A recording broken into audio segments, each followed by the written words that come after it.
जय भीम नमो बुद्धाय. शाळेतील अनुभव.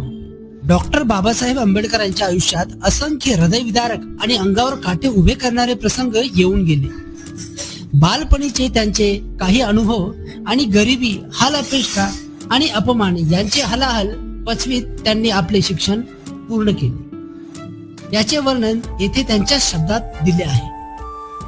माझा स्वतःचा अनुभव सांगतो आहे, त्याबद्दल आपण मला क्षमा करणार असलात तर मी तुम्हाला शिक्षण कसे घेतले ते सांगेन.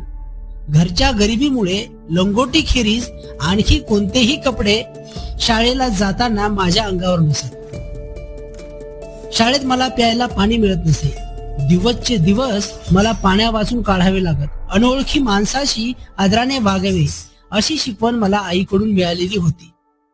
ती आमच्या कुटुंबाची शिस्त किंवा विनय होता.